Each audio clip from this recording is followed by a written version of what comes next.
beautiful friends, and welcome to another edition of the Biohacked Life podcast. Guys, we're going to have a little fun tonight. This is a first for us in the style that we're doing tonight. First off, I do want to thank our sponsor for this evening, Neolife Physical Therapy in D'Iberville. Dr. Robby Ellis is running a phenomenal clinic. That's who I go to for all my physical therapy needs. Guys, if you have any kind of pain, ailment, physical limitation, go see those guys at Neolife. We'll put the link in the description below how to contact them. They are amazing. I wouldn't go to them if they weren't. So let's dive into this, guys. I have my man Gievanty with me. That would be me. Hello, guys. And I want to tell a story about how I met this guy. So I was with my business partner one day, Joel Zalde, and we're at the gym. And G just like comes up and like walks up to me. He's like, hey brother, what's going on? Like, and he starts asking me all these questions, like, what do you do? What's going on? And like, I had an immediate like energy attraction to this guy because he loves personal growth. Yeah.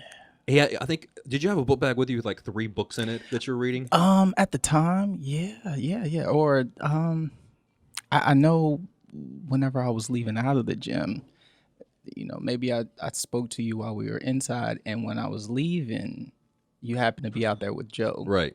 And, you know, that interesting car caught my attention. And then Oh, I came yeah. right That's back right. over there to you guys, and I was like, hey, I don't know. It just seemed like, We had the slingshot with us that day. yes. Yeah, Yeah. which is definitely a really cool car. It's fun to drive. Mm-hmm. But yeah, we had a slingshot with us. G came up to us, and we just started talking about these. Like, he started asking us questions. We started talking about things, and when you understand personal growth and you're in that world, you understand like the vernacular people use, and you pick up on like, okay, he's probably read this book. Yeah, He probably knows who this guy is. for sure. And I started picking that up with you, and that's why I think Joe asked you like, hey, what book are you reading? Yes. And you're like, oh, let me pull out my book bag. I guess even at the time, there's this whole professional student. The idea of being a professional student, I thought was, you know, ridiculous at the time when I met someone who said that. Mhm. And I said, hey, what do you do? And she said, I'm a professional student. And I guess all I could really think was like, I don't know, $300,000 worth of debt. Oh, and, right. you know, no income. Yeah, exactly. Yeah, yeah. I call myself a perpetual student, Okay. but not a professional student. I'm always in a state of learning, but definitely not a professional at it because I'm a professional in other things that actually pay my bills. And that's the secret. It is. Okay. Balance. So I love starting out the podcast this way. And I believe everyone should start out their entire day this way, but we're going to start the podcast this way. What is something you're grateful for? Grateful. Too many things to list, but I'll try.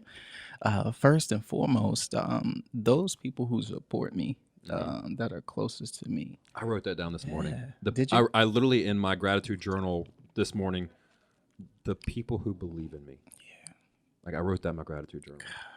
And it's like, I feel like that's a sign right there. Like, it's on the same wavelength. Exactly. Yeah, just because I would say a close but strong support system, Mhm. and you know, as you pointed to, they believe in me. Because if you know me or if you've met me and maybe we've had a conversation, I'm pretty weird. I'm a little different, and so some of the things I say and do are, you know, a bit unconventional. So Right. to find people who believe in that or believe in me, you know, yeah, It means a lot, doesn't it it? means the world. It does. Yeah. I thoroughly, and like literally, I think for the last week, I've written that in my gratitude journal. Like, I'm thankful for my struggle, my opportunity, a lot of things, but one common theme is the people who believe in me. Yeah. Like, waking up every day Huge. that I have people in my life who probably believe in me more than I believe in myself. Yeah. That at any time I know if I fall, they're gonna be like, "Hey, bro, what are you doing? Like, get back up. Let's Exactly. roll." Oh man, it's a great feeling. All right, question number 2. These are the only 2 like scripted questions I do on all my podcasts, and this one's a fun one. Yeah. If you had to have a walkout song for life, what would it be? If I had to have the song to walk out, this is a song that's been close to my heart all my life, all my Okay. life, ever since I heard it. But it's by one Mike Jones. There's no Right. relation. We're not kin, no blood. But back then they didn't want me. Now I'm hot. Women are all on me. I love that. I feel like that song encapsulates so much. Hmm. The reason why I guess I've, been able to push forward and reach certain heights and milestones has been for the love and attention of a woman. So Oh, and that it, what we it all would do? Isn't that what we do all things absolutely, for? absolutely. We try to mask it and say, Yeah. oh, The hustle. exactly. Yeah, I love people. That's Yeah. yeah. I love the kids. I love the elderly. Right. Yeah, that's Yeah. what we kind of mask I it mean, in. when you look at like base human psychology, Yeah, pretty much everything anybody ever does is for the opposite sex. for sure. Yeah, I would say that. You know, and part of the subtitle of my book is it touches on that idea of So, why men do since what they do. I can't say the name of your book, please say Okay. the name of your book for me. Okay. As we have it here on the table, think like a wealthy nigger: the journey to pussy, money, and power. I feel like that kind of wraps everything into one. It does. It's definitely a journey. Yes. Okay, so let's talk about this.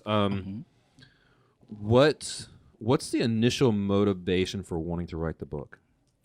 The initial motivation, definitely in the subtitle: pussy, money, and power. Okay. What was there a void in your life of it, or was it like a problem in your life? Like, why that? Like, why did you want to write that book? I feel like there's never enough, money or attention from women or a sense of control or power. Mm-hmm. I feel like it's this ever building thing. Right. Because once I had some money, I was like, this isn't money. This is change to someone. Yeah, Once exactly. you know what I mean? Once I had attention from a cute girl, I was like, oh, but she's better. Look at her. Grass is greener. Yeah, exactly. Yeah. So it's, I feel like it's this, building thing. That was the initial motivation behind it was this idea that I wanted more out of life, outside of those, you know, explicit words. The motivation was definitely pushed behind wanting more out of life. When you say wanting more out of life, what exactly does that mean? Like, what more, besides those things, what more were you finding you were in lack of? Definitely the love and attention of someone at that time, someone to come along the journey with me, far as a female companion, because I had been grinding for quite a bit some time. Right. Yeah. And again, over time, it just kind of tapped me on the shoulder like, hey, G, you're doing this and you're alone. You're alone.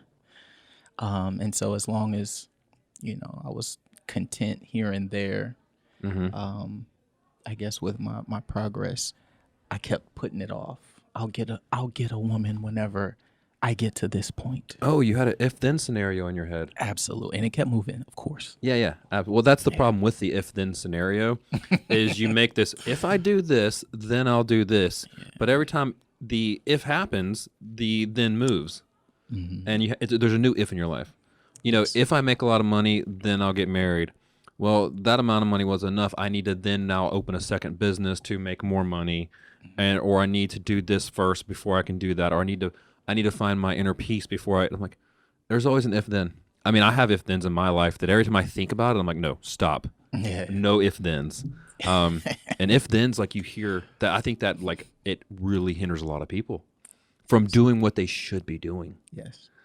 It's rare. I feel like I have a few people in my life that set the example of living in the moment. They do what they want to do. If they have a goal, they set it, and then they take the steps to accomplish it. They want to plan a trip, they plan it. They don't say if and when, they plan it. Right. Yeah. They're spontaneous. They do what they want when they want, and that is such an admirable trait. It's extremely admirable. So, what do you think the common character trait that they have? Because, I can in my head think of a million reasons why they would, be that type of person. I try to be that type of person. What do you think the common character trait is? Among people who live like that, I think it could be. I guess it's just me speculating, but I think it's that reward system that's set up. That whole, if I go on this vacation, I enjoy life. I get the feeling I want. I go back to life. I go back to the real world in a sense, and I can plan the next getaway. Right? It's this whole something to look forward to. I don't know. I think it's that feeling, that rush that you get when you do what you want to do. Right. That sense of satisfaction. Like I could die tomorrow. Right. And I'd be fine. Me, I'd regret it. I'd regret dying because I feel like I've pushed so many things off into the future. What have you pushed off? Oh, like I say, too many things. The biggest I would say is probably just not taking advantage of the moments when I wanted to. Even though I wanted to, I was quote unquote about to. I had plans to, and then I abandoned it. Why did you abandon it? To say now, I guess. In hindsight, I'm thinking I'll always have time. I can always do that. So it was like almost a form of procrastination. Absolutely. And thinking, should I be doing that or should I be grinding? Should I be hustling hard? Yes. Yeah. I think that's a really common trait with people is this society we live in sells hustle. They sell grinding. They sell working the 12, 15-hour days. They sell team no sleep. Yes. But my question is always, well, why are you doing that? Why are you working the 15-hour days? Yeah. Why are you grinding this hard? What's it for? Yeah. And if you're not incorporating that what's it for in your life, then really what are you doing it for? Yeah, you make a great point. Because I think at the end of the day, we all tend to want to spend quality time with our loved ones, family, and friends, make memories. And again, there's a segment of the population that live life like I do. And then those like, I name with some of my closest members that actually take advantage of life and live life to the fullest. But I think it all comes down to a mindset, Yeah, absolutely. For sure, Yeah, it's the mindset. And I think for me, I wouldn't say it's procrastination as much as it is procrastination, but it's the underlying motivation behind the procrastination is fear. Okay. That's me. So like I don't put it off because of like any kind of time constraint. I put it off because of like a fear of failure or the fear of rejection. And that will make me procrastinate because I'm scared of failing. Oh gosh. Yeah. The fear of failure. The fear of rejection. Those are some deep topics. Absolutely. Yeah. I feel like everybody goes through that phase, it's ongoing, different topics or different things that, flare up, be it, relationships or dealing with the opposite sex or chasing your goals or going after that job or starting that business. The fear of what if this doesn't work out? What if it does work out? Yeah. What if people laugh at me? What if people love me? you know? Yeah. But you're right. Most people ask the questions you're asking instead of the questions I'm asking. Yes. They always immediately go to the negative. Yes. Like, and that's what I always used to do too. Is like, okay, if I take this step of faith and I put myself out there, what's everybody going to think? Are they going to think I'm not good enough? They're going to laugh at me. Like, what's going to be the outcome of this? Instead of like, what could happen if it goes right? What could happen if I step out my potential and I live up to my potential and I actually make this happen? Yeah. But that's not natural. No. Well, then again, I feel like it's all in, how you come up, how you're raised, how you're programmed. The programming, Yeah, yes. We're all computers. Yeah, right. You put bad information in, you're gonna get bad information out. Yeah, so it's this whole, I guess, conditioning thing as well. If everybody around you, I guess, they react the way that you react, and so it's normal. Right. Yeah. So I want to kind of digress a little bit because you brought something up that I've noticed you've been doing on your social media. What's that? Relationship advice. Yeah. Because I want to talk about this because no matter what topic I talk about on this show, nothing gets people fired up more than relationship advice. You think so? When you look at the biggest stress in most people's life, it's relationships. Okay. Whether it's at work, spouse. I mean, just scroll through your social media feed and you'll see how many people complain about the opposite sex. This is true. It's like the number one thing people gripe and complain about, yet it's the number one thing they're chasing on a daily basis. Yes. Yeah. So, I've seen you give some relationship advice, and most of it's very true. Okay. What's been the biggest kind of hurdle you've seen with most people having these broken relationships that most people keep getting into? I will say my eye is, I guess, more tuned to the female, more so than it is, I guess, actually watching the guy's experience. I guess I can only really speak on my own when it comes to, I guess, seeing the hangups. But I believe that there's this disconnect for sure. Even after being in a relationship for, quite some time for myself, the communication is huge. And I really do believe that women look at men, they communicate and expect them to act a specific way. Men look at women, they communicate and expect them to act a certain way. And those two ways are completely different. Right. And I'm glad you brought this up because I agree with those two words being the biggest detriment to most relationships. Okay. Bad communication. Okay. Nobody knows how to communicate authentically. Okay. And then expectations. Yes. I enter into a relationship, I expect you to act this way. Yeah. How can you expect someone to do something?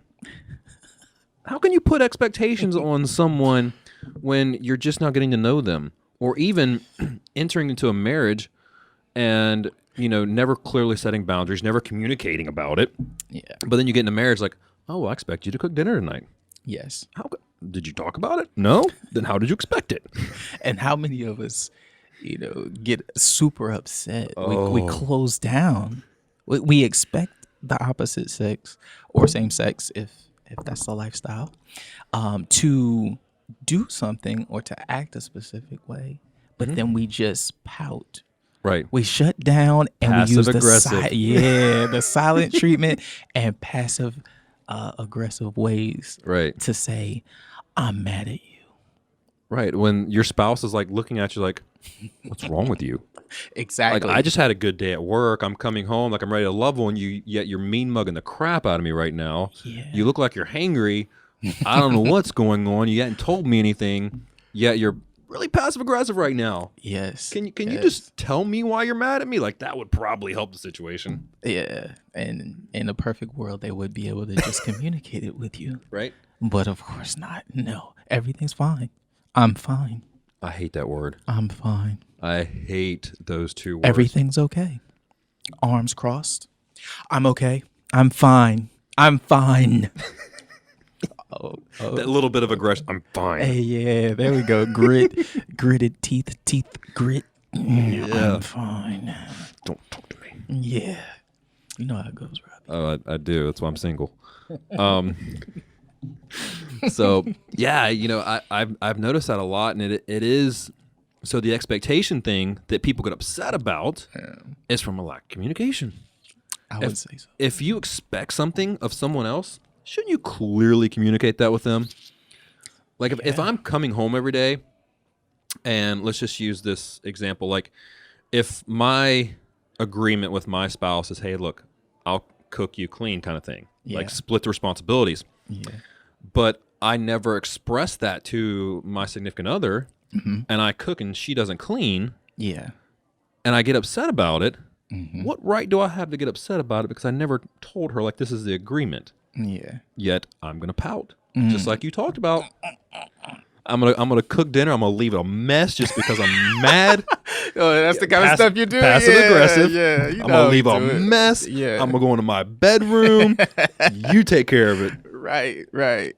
And I didn't communicate with one word. No, I'm expecting her just to have like ESP and just feel the vibes. Absolutely. I wanted you to read my mind. You know what? Backtrack and just look at my behavior. It'll tell you everything. Yeah, or so we want it to. Exactly. I left dishes on the kitchen floor. If that doesn't tell you I'm mad, nothing will. Right. Yeah. But no, I think like it's the communication thing. And I know you're doing a lot of coaching right now too. How do you coach someone, or how would you explain to someone how to be a better communicator? Are we talking in general? Or are we talking about, say, a woman that wants to? I would say in general. I mean, because when we're gonna like we're talking about relationships right now, but relationships in general can be a business partnership. It can be Definitely your boss, coworker. It can be any relationship in your life where you have expectations, you passive aggressive, like all the things we've talked about. Yeah. So how would you coach someone to be a better communicator? I think it first starts with wanting to be a better communicator. I feel like there are not a lot of people who can take, I guess, the criticism of someone saying that you need to work on your communication. You need to work on your communication skills. Because the people who do get it, they can alter their form of communication with different people, to different styles. And there are other people who want people to change. Tell me like this, do it like that. Right. Cater to me. And if you're with someone who also believes that, I feel like it's a recipe for, blockage. But if I was coaching somebody who wanted to be a better communicator, I would say communicate. Say hello to people. You have to start with the base, the fundamentals. Right. You have to. No. My advice is, if you'd like to be a better communicator, to begin to communicate with your friends, with your family, with strangers. Hey, hello, how are you doing? You have on some nice shoes. Where'd you get them? Communicate. That was the only way that was one of the ways I was able to increase my communication skills, was by actively and wanting to communicate. Because I wanted to talk to girls. I wanted to say, hello, how are you? Mm-hmm. Yeah. So along those same lines, I was always terrible at talking to girls. Absolutely. Unbelievably bad. Like, I just didn't know what to say because I was so nervous of saying what's wrong. Yeah. Or so nervous of, once again, the rejection. Yeah. I just wouldn't communicate. Yes. And then I was wondering why I was lonely. Yes. I mean, it's pretty directly correlated. Yes. So what I did was, after I graduated college, I started doing sales. Okay. It forced you out there? It forced you to communicate? It did. Well, it forced me to communicate with strangers. Yeah. And it forced me to have like a communication style where I'm actually trying to accomplish a goal. Yeah. And it was so funny. Like, I was learning all these communication styles. I'm like, you know what? Let me try this next girl I talk to. Yes. Let me try this sales technique. The confidence was growing. It was. That's all it was. It was the confidence to say the things I knew I should have been saying all along. Okay. And, then when you get in this, like, deeper into sales and, give away my secrets here. But you start learning techniques like entice, withdraw. Yeah.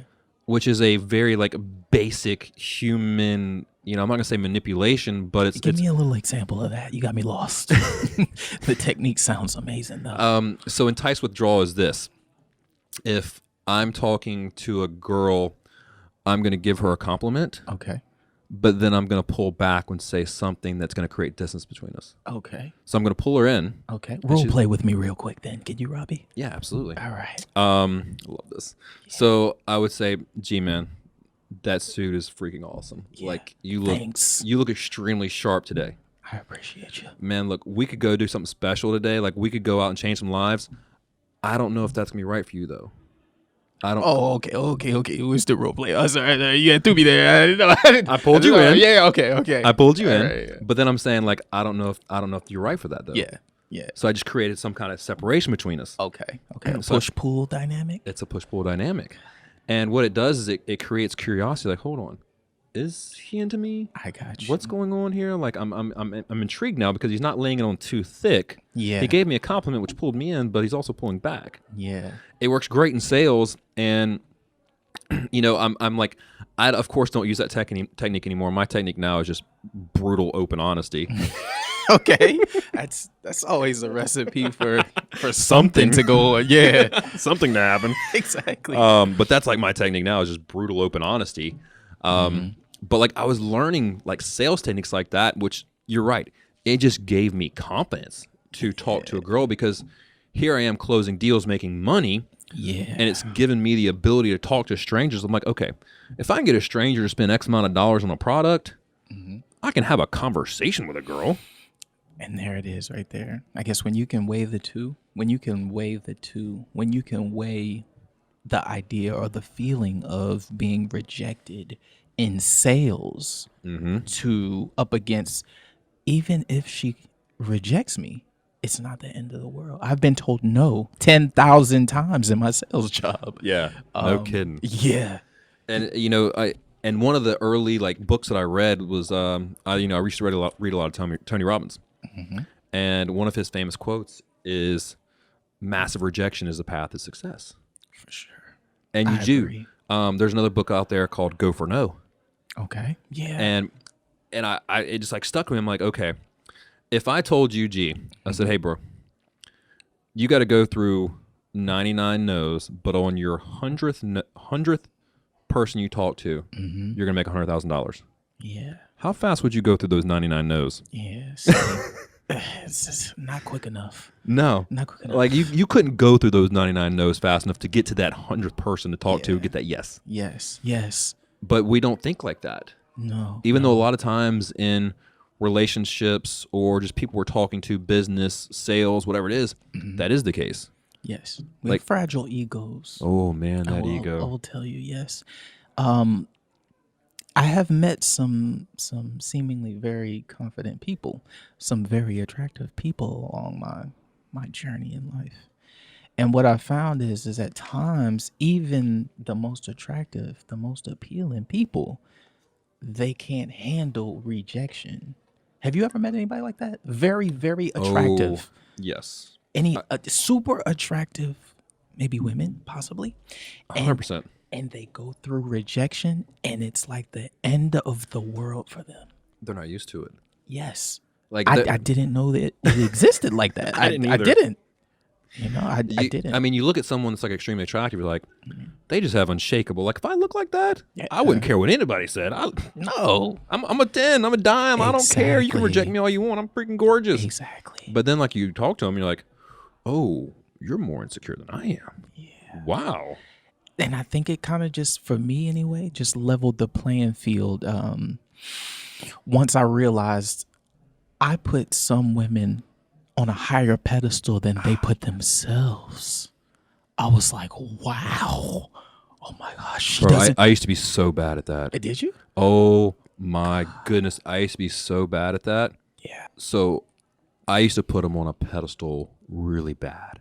Did you? It's because, I grew up the fat kid, so I had a lot of insecurities. My Okay. pedestal was about an inch tall. Okay.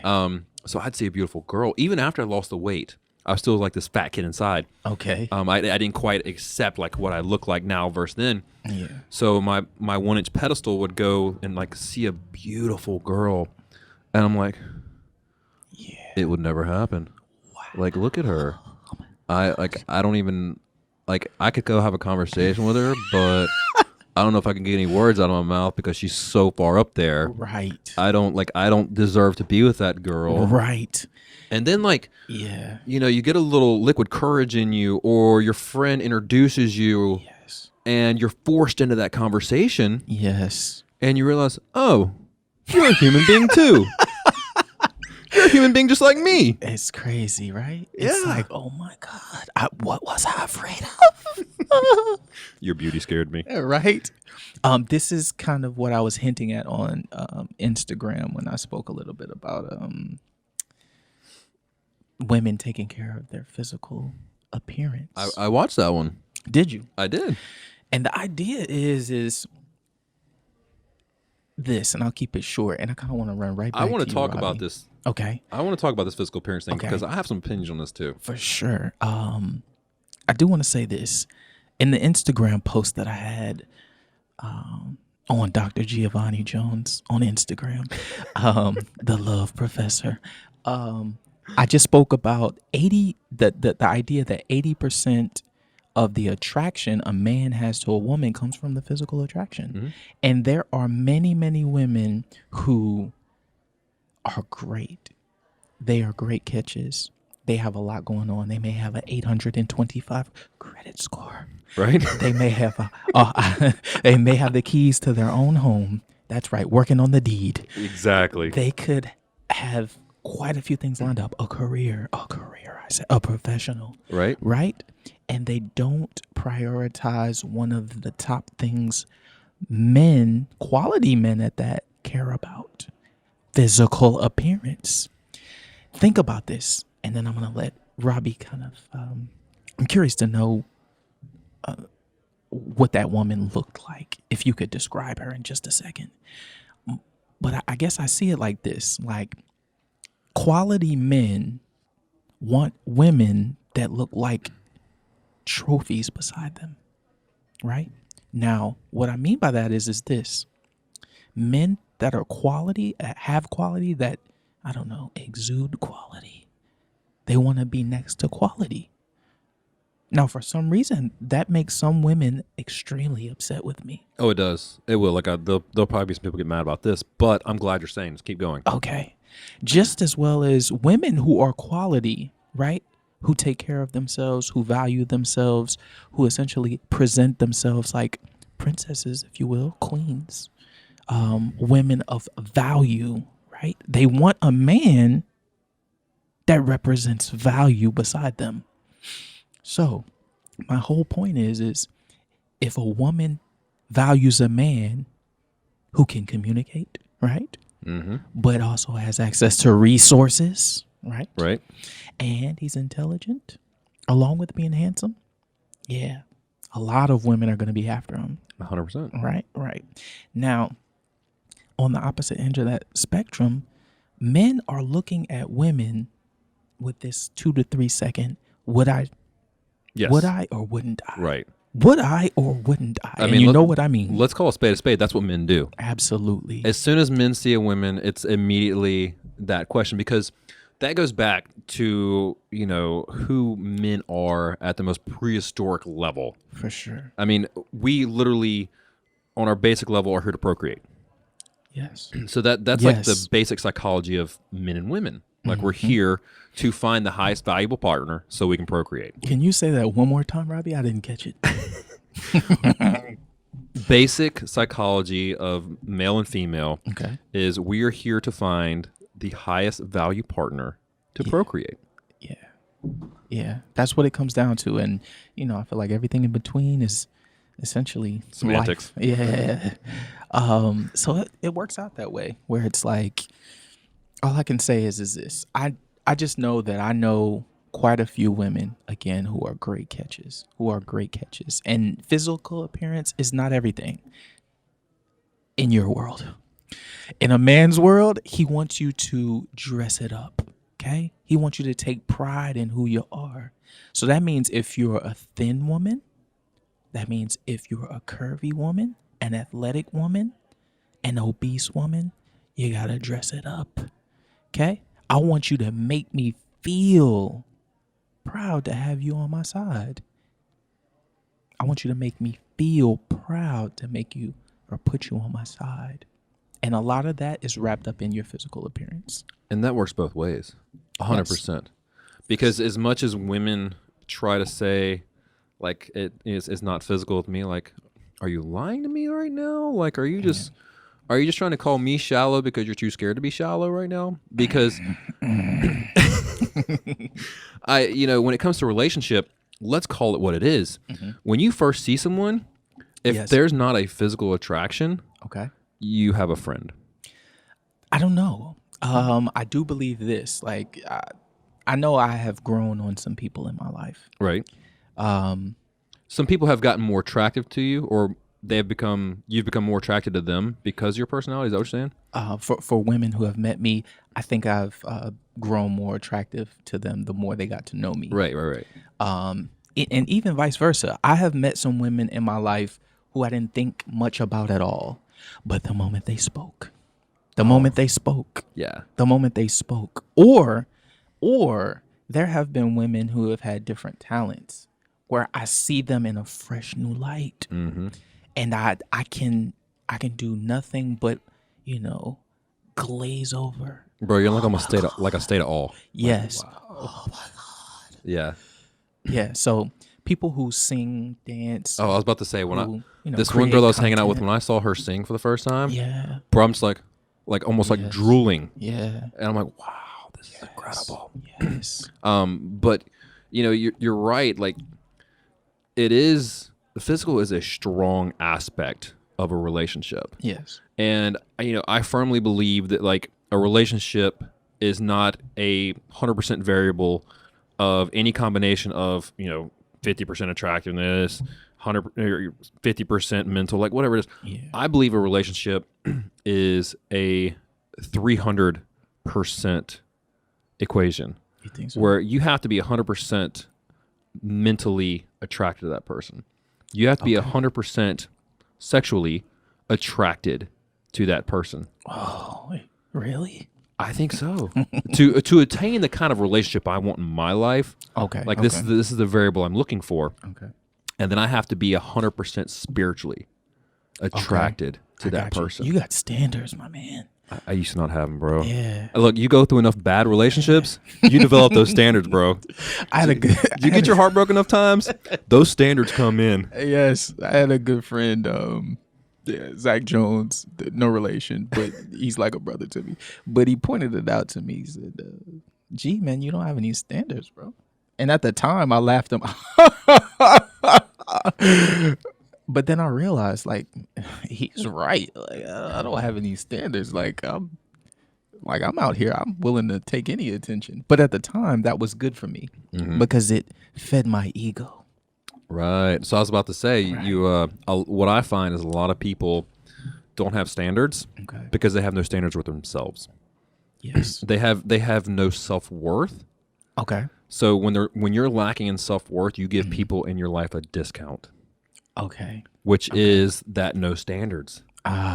Yes. When I was really struggling with my self-worth, I would literally let girls just like walk all over me. Really? Yeah, that sounds about right. It was bad just because I didn't know my worth in a relationship. I didn't know what I brought to the table. So when I would enter into a relationship, like, oh, well, she's hanging out with her friends tonight. No, Robbie, she's cheating on you, bro. Like, she's not just hanging out with her friends. She's Netflix and chilling with some other dude. No sense of awareness. Zero. None. But it was because, like, I thought this is all I could get. I thought this is all I deserved. I had no self-worth. Okay. So I was giving every woman a discount in my life. And true. It wasn't until, and this is the biggest thing I tell people, you need to go date yourself before you date anyone else. Yeah. See, you got to fall in love with yourself and understand what love is. Yeah. And only once you love yourself can you love someone else. Man, that's I feel like that's so true. I think that's why it's so special whenever you do run into someone who already loves themselves. Oh, it's great. Go ahead. Yeah. It's great. And I feel like even with some people that have come off to me like that love themselves genuinely inside and out. It's everything wrapped up in one, from the behavior to the way they carry themselves. It's just different. It's a different vibe. You're right. It's a different vibe. It's a different energy. Like when this person comes into your sphere of energy and they're like vibrating up here because they're in love with themselves. Like, wow, who's that? Yeah. There's like you can be blindfolded, but there's an instant attraction. Yes. And it's like magical at that moment. It's like, I need what you got. I'm Gievanty. Who are you? Right? That's what kind of guy I am. I'm like, hey, I got to get over there ASAP. Yeah. Yeah. Yeah. At the end of the day, I feel like when you love yourself, when you have some self-worth about yourself, you'll set those standards, and you can easily tell, the opposite sex, be it a man telling a woman telling a man, that, you're a great person, but you're not for me. They can have great qualities, but if they're not hitting your standards and standards that you actually care about, you can comfortably tell that person that you're good for somebody, but just not me. Right. And not worry about losing out. Oh, no one else will chase me now. Bro, I better give in. I can't stand when people do that. And I think, I think it's equally men and women. Okay. They stay in bad relationships because they think this is all I'm going to get. Yes. This is, I found this person and they're okay enough. Yeah. I'm like, excuse me? Like, hey, that's the way. there's 7 billion fish in the sea. It is. It is. But And you're chasing Dory? and it sounds, oh God, it's such a touchy one. It is. I guess once I realized how much of a cycle a lot of us are in, the same cycle, and we can be in this cycle for weeks, months, years, where we only mingle with the same people, work, home, be it your children's lives or hobbies, right? Your spiritual life, your church, your like I say, your spiritual ride.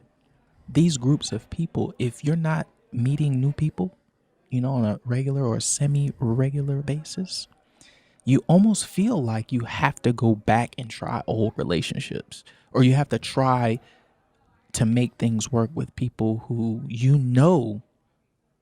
it's not going to work. You don't know what you don't know at that point. Yeah, no, I agree. And once again, I used to suffer with that because I would never get outside my comfort zone because I'm like this shy introvert. Yeah. So I'm like, okay, who in my circle can I go back to because I'm lonely? Yes. Who do I already know that wasn't that bad? Nothing really bad happened. So who in my circle can I try this again with? Yeah. And it's like, it always wouldn't work out. Yeah. I'm like, hey, bro, it didn't work out the first time for a reason. Yes. But we're going to go try it again.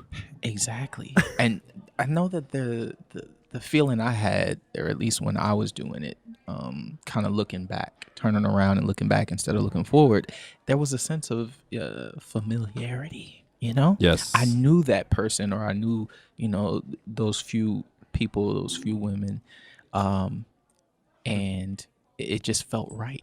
So you get into familiarity with someone from your past. Yeah, and it's easy to scroll down your text, and scroll down your address book.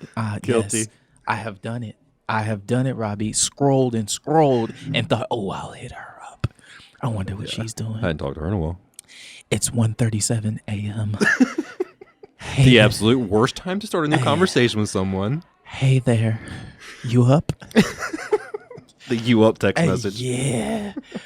Then in the you up text message says, I'm lonely, I'm desperate, please talk to me. Like, that's all that says. Yes. Now, because like, I haven't heard this person in 3 months, and they're sending me a you up message, and we're not like friends like that. Yeah. Okay. Like, yeah. Like, you get that from some of your friends. Yes. And they just need to talk. Yes. Because you've been talking to them, and like they're dealing with something. So you get the you up message, like, yeah, bro, what's going on? Like, you need something? Like, what can I help you with? Yeah. But then, like, you get the one from a girl you hadn't talked to in 6 months, like, oh, like that, huh? Yeah. I know what you want to use me, huh? Yeah. I instantly reply. Oh, do you want yes, I'm up. What's up? You want me to fill your emotional voids for tonight? Exactly. The quicker I respond, the less likely she is to actually rewrite me or respond back. That's true. And that's because when you respond quickly, you're sending her back the same. What message am I sending, Robby? You're sending back the same I'm lonely, I'm desperate message back. Yeah. She's like, oh, fuck.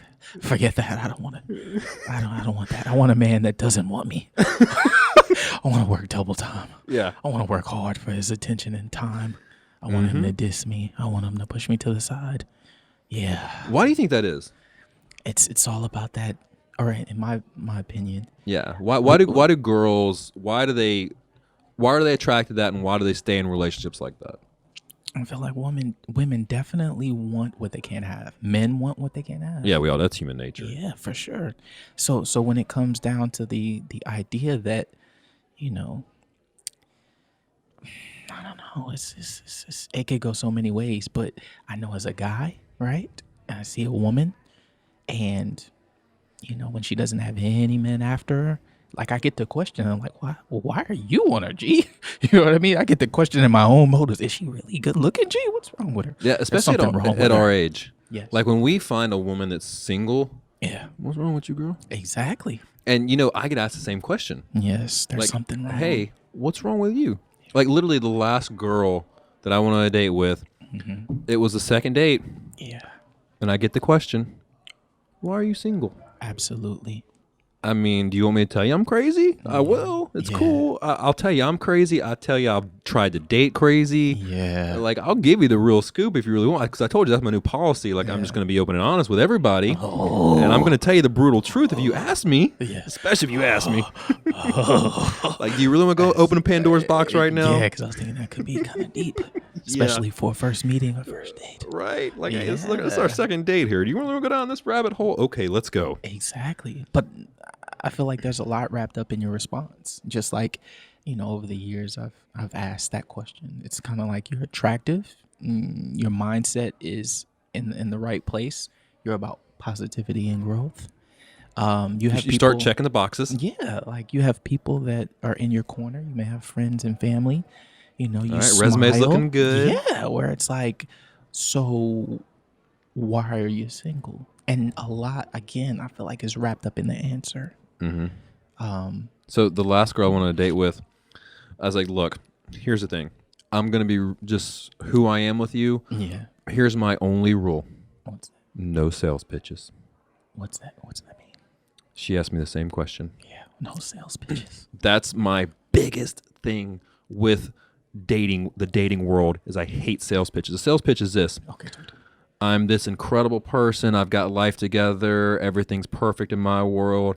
And then 30 days later, you peel off that proverbial onion layer. I got and like, you. This is not who I went on date number one with. I got you. Yeah. You went from this beautiful goddess to Medusa on me. Like, what happened here? Yeah. And guys do the same thing. Yes. I would say almost guys are worse about it. Okay. With putting on a sales pitch to try to get laid. Why do you think that guys, I guess, are? Oh, that's ego. Yeah. Guys put on the sales pitch to try to get laid. Yeah. Of who they portray themselves to who they think that girl wants to see. Ooh. To chameleon. Exactly. Okay. They portray themselves to that girl who they think that girl wants to see, so they can try to get laid, just to feed their own ego, which then causes that woman to have a negative perspective of men because what that guy just did to her, and it's just like this negative spiral that goes down and down and down. But like, that's my number one rule, is no sales pitches. I understand. I'm like, look, I'm going to show up in my vulnerability, my truth, my authenticity. Okay. All I ask is you do the same. And then if we go on this date and we're 100% real with each other, yeah, it might not work. This is true. But it may work. It might not. At least we'll know. And we won't get 3 months from now and realize that we're completely different people than we portray to each other in the beginning. Because I don't know. I feel like dating, life, it's a game. And if you don't want to, I guess, acknowledge that it's a game, there's a lot of women I know, that do not want to acknowledge that dating is a game. Marriage is a game. A relationship is a game.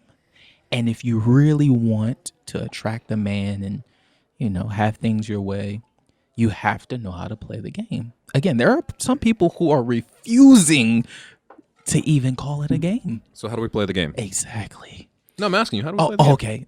First off, from a guy's perspective, do you want to know how to win as a guy? I do. Obviously, I'm almost, I'm 34 years old. I'm still single. I need to know how to win this game. Okay. Well, what are you out to do? Are you out to attract a woman, for the wealth, for the money, for the positioning? Are you out to attract a woman for sex? Are you out to attract a woman for the best friend vibes, the actual emotional connection, or all three? You got to choose what you want. So here's when people ask me, because I am still single, hey, Robby, what's your type? Yeah. Here's my answer. Okay. I want to find a best friend Yeah. who, by the way, I also want to have sex with every day. Okay. That's my prerequisite, because like if it's a best friend of mine, we've got personal growth in common, we've got business in common, like we've got a lot of stuff in common we talk about a lot. Yeah. But I also have to have like this burning passion to want to be intimate with that person. Oh, that's how one would get Robby to commit. Right. If you can fill those two categories, Which two?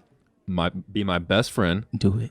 who I also want to have sex with every day. Absolutely. Like So, that's what I'm looking for. absolutely. And because to me, like a best friend, somebody that I can spend every day with, Yes.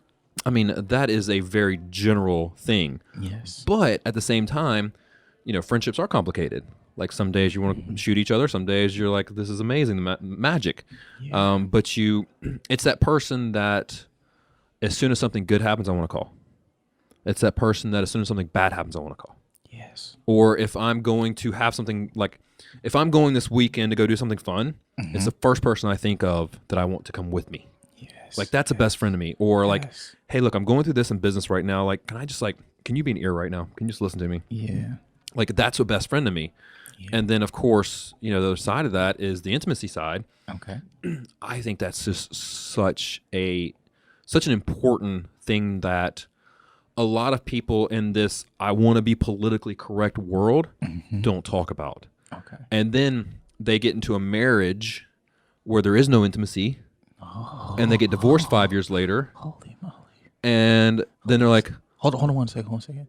There is some intimacy. Now, it may not be going on under that roof, but continue.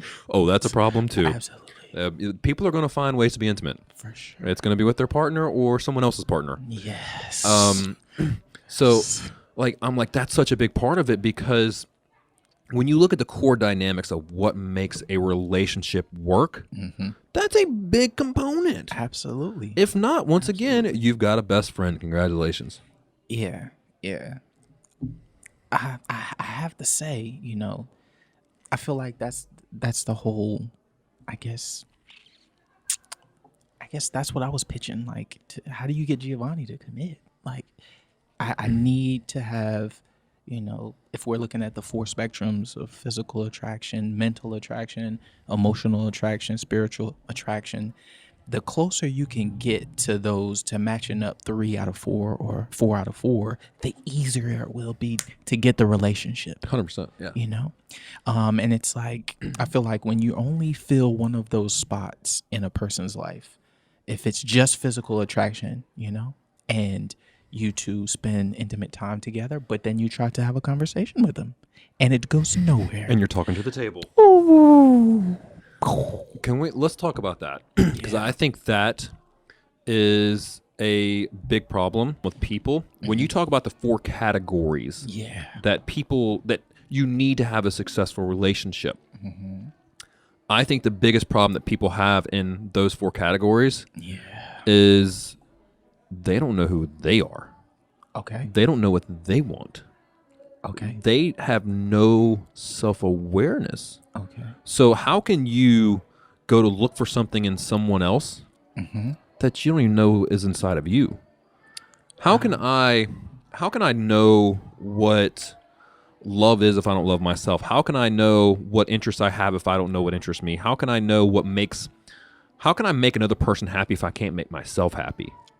This is true. Like I think like so much of America right now is broken people finding broken people, getting into a broken relationship, and then wondering why it doesn't work out. Okay. Instead of a complete person looking for another complete person to form a complete relationship. That's the idea. What does it take to go from, say, one who is broken or partially together to be able to grow into someone who is complete? And what kind of effort does that take? People do not like to put forth effort. No, that takes too much work. Not for themselves. That takes too much work. Yeah. So do you think that 2 broken people can come together and complete each other? And complete each other? Define broken really quick. Broken is like not knowing who you are, not knowing what you want, just having a lot of issues you've never dealt with yourself, Okay. having a lot of personal red flags, like, Okay. we all have them, Mm-hmm. but not equipping yourself with how to deal with them. So you're entering into this relationship with a lot of baggage, Yes. a lot of red flags that you've Yes. never dealt with yourself. Yes. But because you have all these voids and insecurities, Mm-hmm. you're trying to find validation for the ego in the other person. Okay. Okay. That you're always seeking to fill emotional voids Okay. because you've never fixed them with yourself. You have these personal emotional voids that you seek to fill with someone else. Instead of saying, I know who I am. I know it makes me happy. Yes. I love myself. Yes. I know I have issues, but I know how to address my issues. Like, I've come to terms with my own personal demons, Whoa. and I now have tools Yeah. to combat those demons. Okay. So if I enter a relationship, I'm not dependent on that other person for my happiness. Yeah. I'm bringing my own happiness to this equation. Yeah. I have to say, I feel like in those terms, there's going to be a lot of broken or incomplete people meeting broken and incomplete people again for the validation that you spoke about. It's kind of like, who's going to accept me and all of my faults? Right. Maybe someone else do it that has, plenty of faults. Oh, you see that a lot Yeah. with like people who suffer with addiction. Okay. They seek out someone else who suffered with addiction. Absolutely. People who've had, and I've seen with one of my clients, Okay. he suffered some sexual abuse when he was young. Ah. The deepest, most intimate relationship he ever had in his life was another person who had suffered with sexual abuse when they were young. They both had this common ground, this common past of pain Yes. that they found solace in each other. Yes. You understand me. You get me. Right. Yes. I can't tell that to everybody. Right. Exactly. Yeah. I feel like those relationships are so crucial to growth.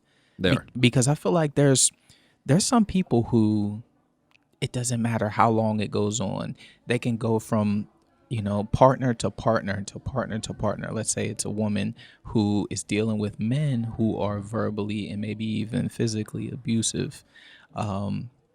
Now, there are some women who will hop from relationship to relationship and who will find men who treat them consistently the same. Right. And it's almost like what you found, I guess, a bond or connection to in the first man, you almost go seeking that in the next man. Now, you know that that's not in your best interest, Right. but the common ground, the familiarity. Is the familiarity and Okay. is that daddy issues?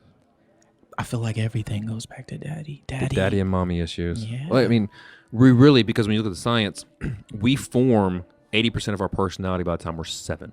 Okay. Who are you around before the age of 7? Your parents.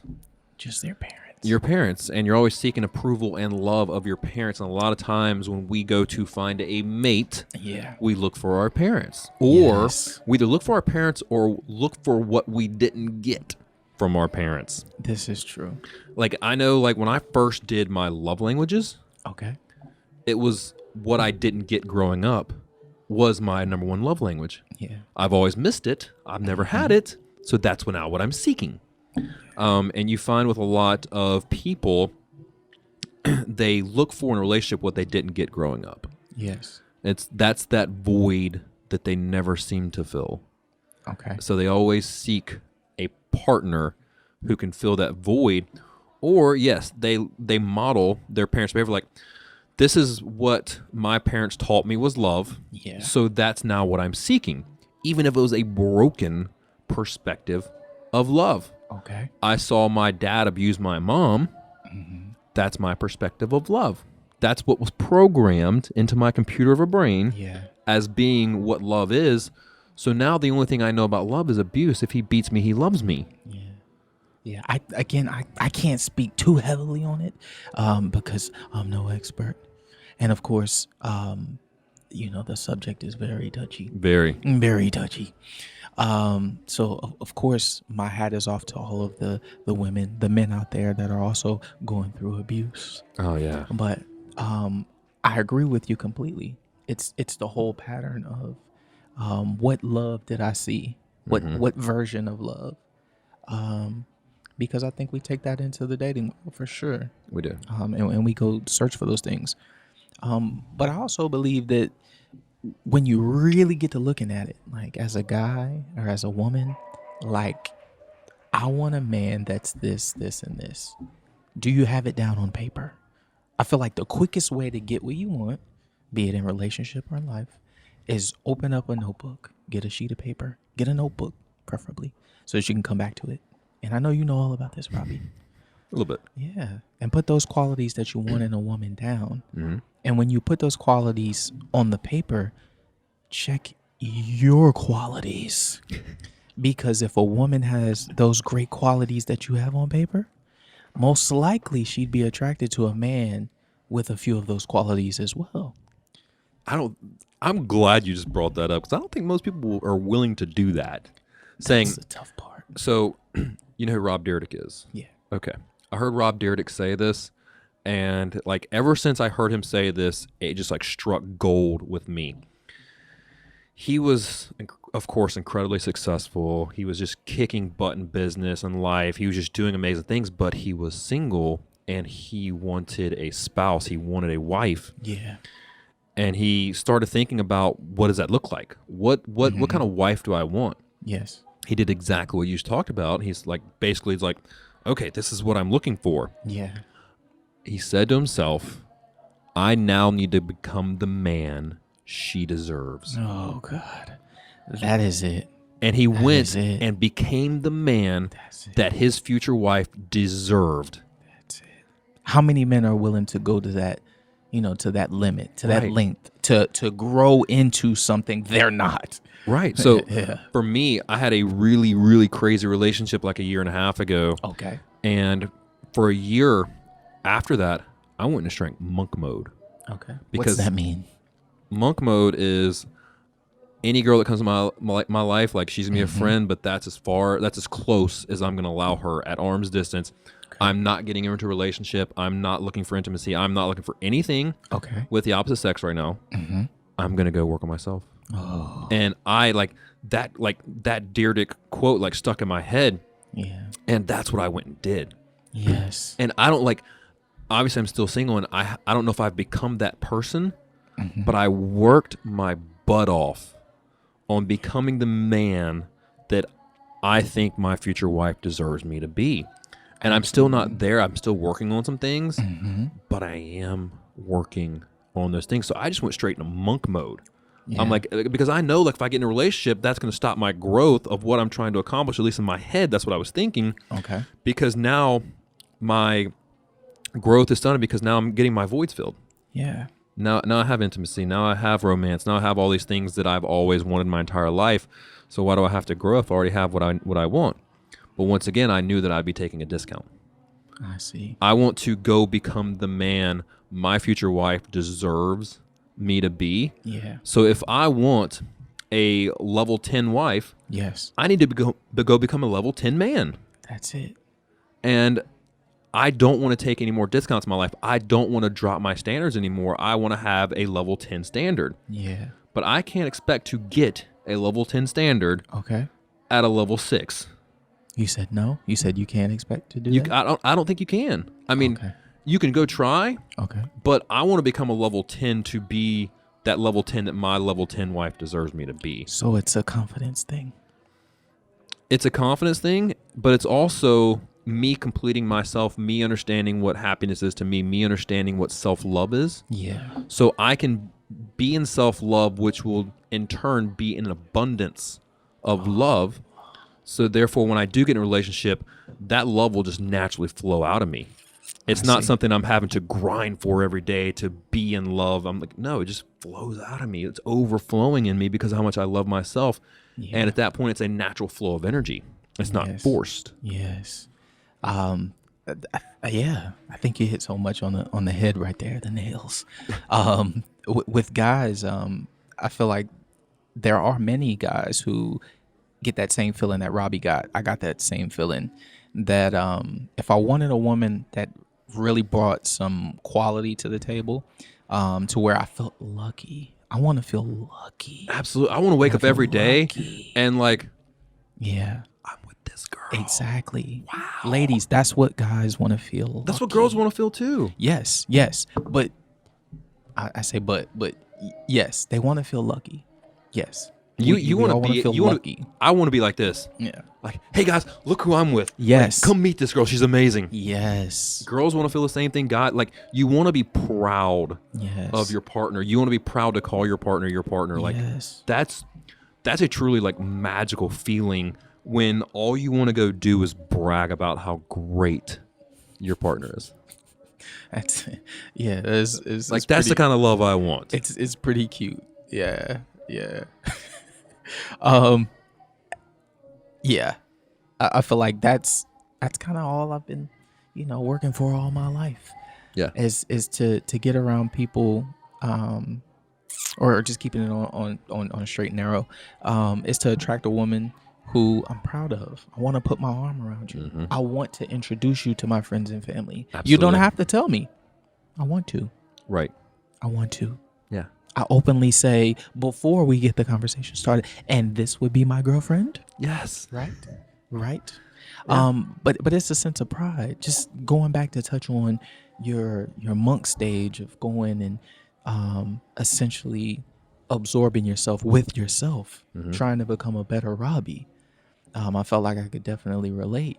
And I speak about that in the book, is just this sense of insecurity growing up as a young man and being attracted to specific women, Mm-hmm. specific girls at the time in high school and then into my junior college life, being attracted to the baddies, the ones that looked really good.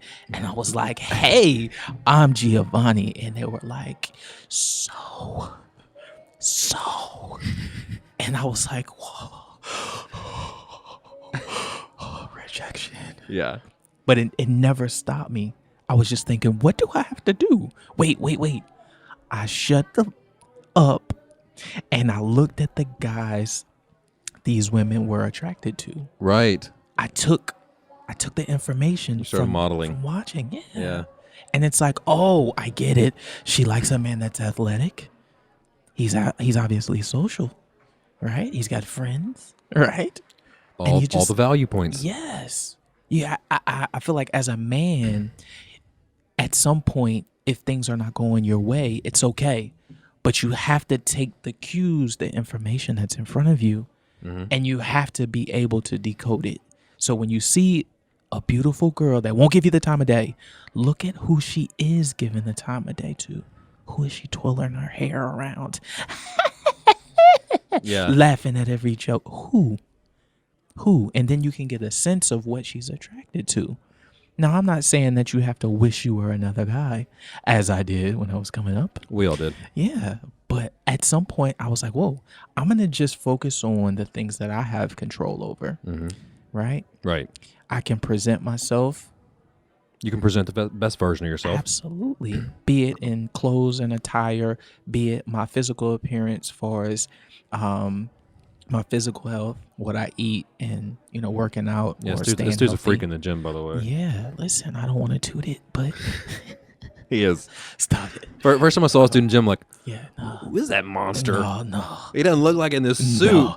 5'7", stop it. Yeah, the dude. 175, stop it. It's like crazy. I'm just watching. I'm like, wow. Stop it. I want to be able to do that one day. But no, you're right. And I think I heard one of the guys that I kind of follow, Wes Chapman. Okay.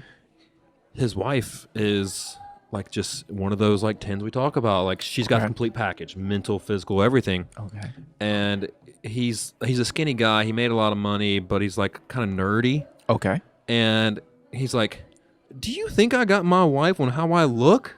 Okay. No, I got glasses, a receding hairline, skinny guy. Like, no, I'm a nerd. Yeah. I got my wife Oh, he gave the game. What did he do? because of my energy. I showed up in such a powerful energy that she had no choice but to be attracted to me." You said, how much is the net worth? What's the net worth? Oh, he was wealthy.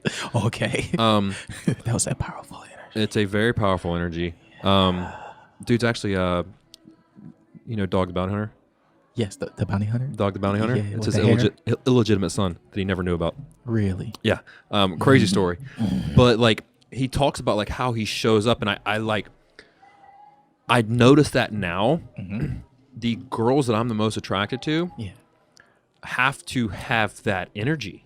What's the energy? Describe a woman that walks in the room, be it with a group, by herself, or maybe even just another man, maybe. All right, here it What's is. the energy? What do you see? What do you feel? And I think women need to hear this, and men need to hear this. Men find a confident woman extremely attractive. Extremely. Extreme. Like when a woman walks in a room and she's meeting people, she's smiling like this radiant smile, and she's just comfortable in who she is. Oh my God. And she just exudes that confidence, bro. Oh, I'm about to end the show, Robby. You hit it. That's it, bro. For me, hit it. I'm just like, I'm in awe. I'm like, oh my, like the last crazy relationship I had that actually like I moved to California for. Yeah. Yeah, bro. Yeah, bro. You said I made the move. I made the move on everything. That's what she walked in a room. Yeah. And what happened? And like everybody in the room, as soon as she walks in, did this. Yeah. Yeah. Like they snap their neck in half trying to see who this energy is. Yeah. That's coming in the room. And yes. I saw her come in. I'm like, oh my, she commands attention. Okay. She's smiling. She's friendly. Now, is she doing all of that? She's gathering all of this attention just because she's a gorgeous woman? No, it was her, because she's perfectly She was fit. backing it up with her personality. I got it. Like it was the smile. Yes. It was the hello, the shaking of the hand. Yes. It was like all of it in one package. Because I mean, I'll be honest, like I've been around a lot of beautiful women in my day. Okay. And like I've known supermodels, I've known gorgeous women, but a lot of times I'm like, hey, congratulations on your face. Okay. That's all you got going. Whoa. Have you found that? Have you found a lot of that? I have, unfortunately, like there's been women that, yes, from a distance, you're like, oh my goodness, she's attractive. Yes. And then you start the conversation, like immediately not attractive because they don't have that energy we're talking about right now. I see. What they don't have that confidence in themselves. They have that insecurity. They don't have that ability to carry on a conversation, an intelligent conversation that doesn't revolve around Instagram modeling or something along those lines. It's a really shallow subject. Okay. But like when a woman walks in a room and she commands attention. Yeah. And it's not just because she is a 10 physically. Okay. It's like, it's this confidence she has because she has a personality. She's smiling. She's in love with herself. Yes. And a guy picks up on that energy. And women do the same thing. So when you ask a woman what she's attracted to, yes, it's the same exact thing. It's not always the best looking guy. It's not always the tallest guy or the guy with the biggest muscles. Yes. It's the guy that walks into a room, put together, yes, carrying himself well, yes, head high, shoulders back, walking in confidence. Yes. You know, when I first huge. It's huge.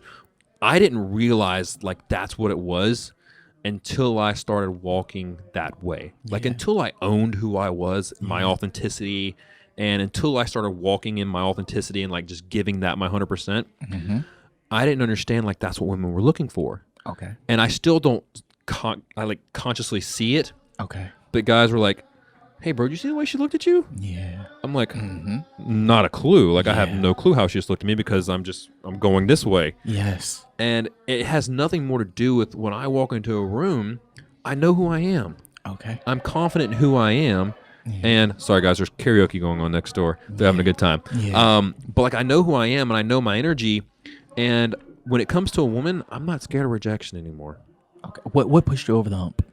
What made you, I guess, just numb to it, numb to rejection? Knowing the value I bring to a relationship. Wow.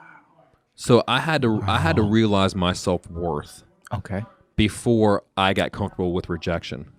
Because here's what I know. Okay.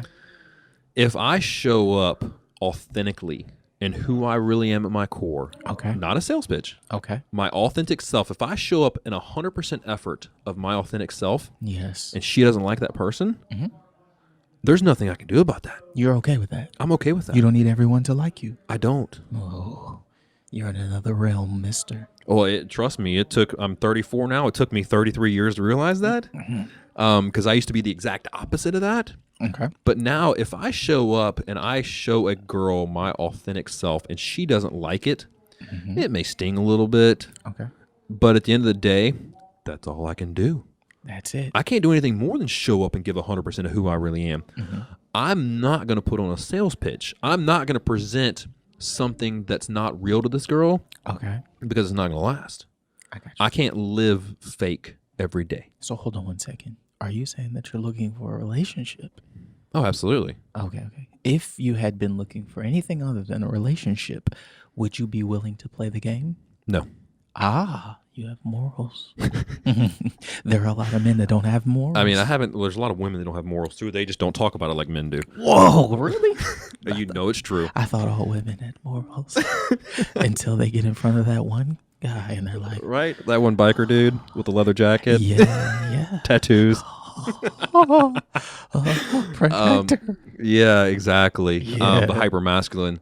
Yeah. But, even early on, Yeah. I always had a conscience. And I think it comes from my people pleasing days. Okay. I couldn't hurt a girl, emotionally. You couldn't? I couldn't. Okay. I even even the thought of going out at night, picking up a girl and taking her home. I'm like, I can't do that. I understand that, consensually, there's nothing wrong with that if that's your thing. Yeah. But I want more than that. I got you. And I've always wanted more than that. So when I was younger, Okay. my friends would make fun of me. I would go out and it was all about the thrill of the chase for me. For you? Yeah. Mm. I would talk to a girl, then once I knew she liked me, Yeah. I'm like, my emotional voids are filled. Yeah. I'm My good. ego's done. I'm good. Yeah. Hey, I'm going home. You guys have fun tonight. And she's like, wait, but yeah. Yeah, and my Yes. friends would look at me like, Yes. bro, what's wrong with you? Where are you going? She actually was showing interest, my man. Where are you going? Yeah. Close the deal. Yeah, and they would always say it. I'm like, Yeah. that's not what it's about for me, guys. Yes. Don't get me wrong. That part is amazing. Okay. But I want something deeper than that. And I've had enough shallow Okay. in my life Yeah.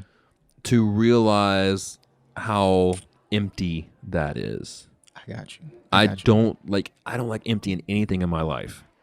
I guess once you experience the depths of emotions, Okay. it's really hard not to feel those again. And it's really hard to turn those off and say, no, I'm just looking for something physical tonight. No, that does nothing for me anymore. Oh, okay. I can't lie. It always does something for me. Physical is the best, baby. No, but really, at the end of the day, I am in a faithful relationship in which I'm extremely happy. Hey, baby. Thinking back to the idea of being after women and having this honor system set up, in my mind, I guess I was thinking, you see him? Okay. In my mind, I'm thinking, there are things that I wouldn't do or I won't do, or, ways that I'll treat a woman, and I see other men treating women or talking to women a particular way, and just thinking that, I'm a nice guy. I'm a mama's boy. You know what I mean? I do. But at some point, I realized that nice guys really do finish last, unless you can maneuver, you can essentially treat women as they come to you, not like you want to treat them. I've seen women or met women along my life where at the beginning I would treat all women the same, with a lot of respect, and then I started realizing that, hey, these women are worthy of respect from me, right? These women don't carry themselves with respect, so it doesn't make much sense to go all over the world to treat them with respect. Right. All right, guys. We are about out of time today. We've been recording for well over an hour now. G. Yeah. I appreciate you coming on today, man. I appreciate I you had having no me, clue Robby. we were going to talk about this. Yeah, sometimes life takes those turns. But I love it because this is a pretty important issue for today's world, and it's something that, like I said earlier, people are always complaining about on social media. So Yes. it was good to talk about It's it. almost like, why not dive in? Yeah. If I could, one more time, just Yep, kinda let please. them know Plug what you're doing. deal is. Okay. Again, thank you guys for tuning into, Robby having me as a guest on. Again, it's Dr. Gievanty Jones. Think like a wealthy nigger. The journey to pussy, money, and power. That could be purchased on Amazon.com. It's a series and essentially goes into, my lifestyle, my mindset, and my journey. Where can people follow you on social media? On social media, Dr. Gievanty Jones, Gievanty Jones. I love you so much. Yes, I love you Thank too. Robby. Thank you, Robby. Absolutely, guys. Love you. Bye.